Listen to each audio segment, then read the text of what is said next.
I was asked to do a video on only the dark night of the soul ritual.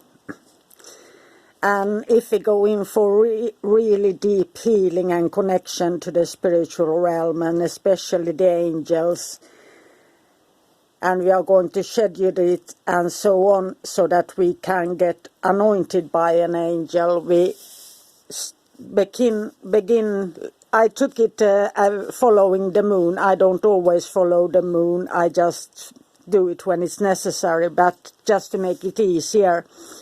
Let's say that you begin fasting around the full moon or before, so you start this ritual on the waning moon. And that is 9 days of purification. Let's say that you fast for 14 to 16 hours a day. That's my regular choice. And then you abstain from gossip, TV, and all kinds of anything that is unnecessary for this time. And then you take a shower, or you wash your face, or whatever is practical for you. And on the final day, you fast completely.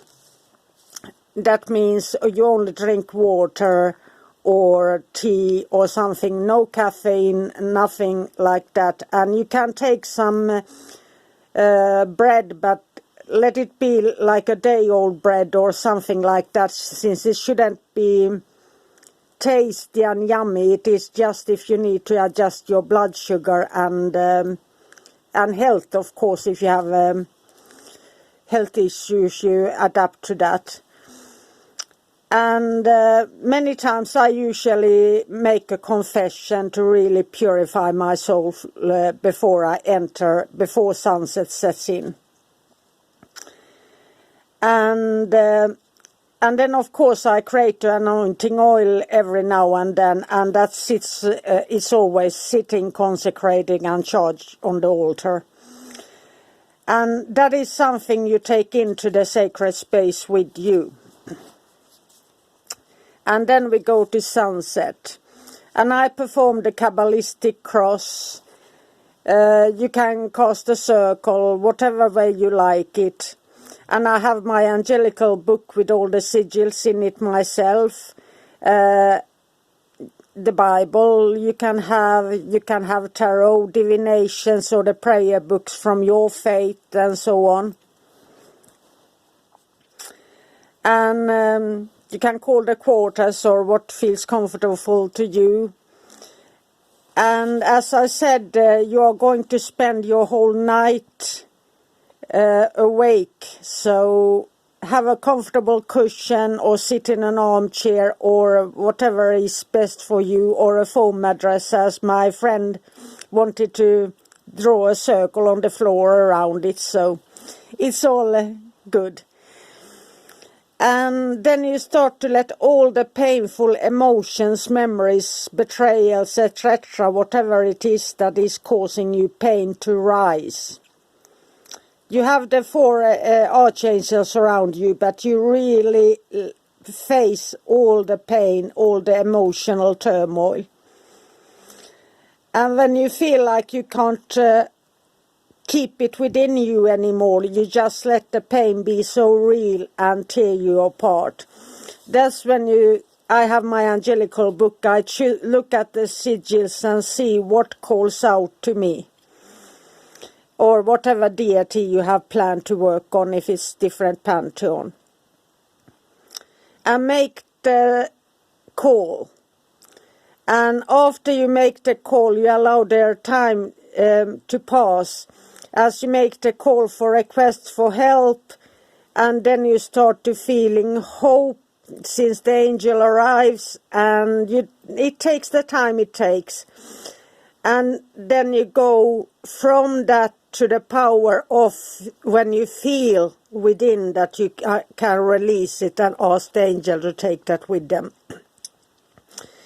And that's where the true emotional alchemy begins. From the deepest of sorrow, you are now starting to be able to let go of the painful memories. Since we have all thing that we might like to hold on to painful memories, since it makes us to feel good. We have suffered, we are whatever it is. Sometimes a memory can be difficult to let go of. And then you let the angel do the work. And you can cry and rest and everything during this ritual.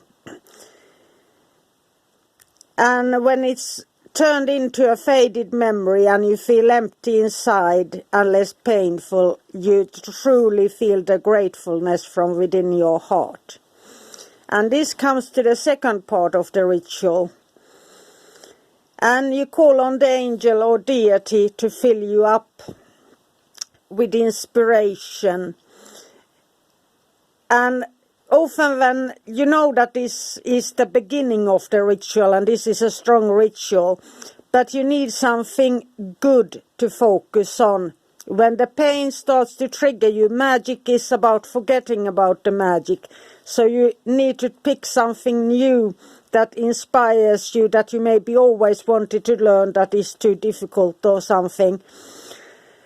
And you ask for an angel to help you to teach you to understand, let's say it's astrology or a different pantheon or some religious text or mathematics, whatever, chemistry, you pick. And it's something new. And you ask for them to help you and guide you and teach you and fill you up, and you start to, before the sun rises, you start to feel the hope that you are going to start a new journey, learn something new. And then you watch the sun rise if it's possible. And let the sun fill you with the energy of the sun, the glow, the beauty, the creativity, the fire, the energy, the strength. And just be grateful. And if you plan this on a day off, you can, maybe you live like that you can get the sunrise into the room, take a nap with the curtains open and lay there and take a nap in the sunlight, or outside if it's a warm climate, and or something just that you feel the sun, and be grateful. And then I usually work with the chosen angels from 7 to 11 days. And these are short rituals. This is just like a 5-10 minutes ritual, or it might take longer depending on the thing. But you do that in a quick way, that transmutation from pain to letting go, and then to study something new. And then, of course, after I do the study thing, I, of course, study during the time I call on the angel to teach me something. So I plan this ahead, that I have a book or some documentaries or whatever it is, so you can study and understand it, since that angel is going to help you to understand and trust in that. And it isn't a quick fix, but it begins at the time you start the ritual, and that is the beginning, and it becomes easier. And it is like an emotional breakdown with the angels at your side, and then you can learn and grow from it and keep on moving and having something new to focus upon, and trust the angels or deities, and let it transform you, the phoenix rising from the ashes. And it's a truly powerful ritual. And I'm not so fond of using candles for this one. I know they are popular. But I would suggest a dim light and as dark as you can get in the room, since if you start crying, or if you feel faint, or there is a lot of emotional pain involved, you might cry and you might forget the candle and so on. So just keep it simple. The angels answer your call. They don't need any offerings or incense. You can have a safe incense stick or a small tea light or something safe, safe little candle in the dark, but nothing more than that. And then you can put it in a pot or a pan so it doesn't, if it flares up, so it doesn't ignite anything.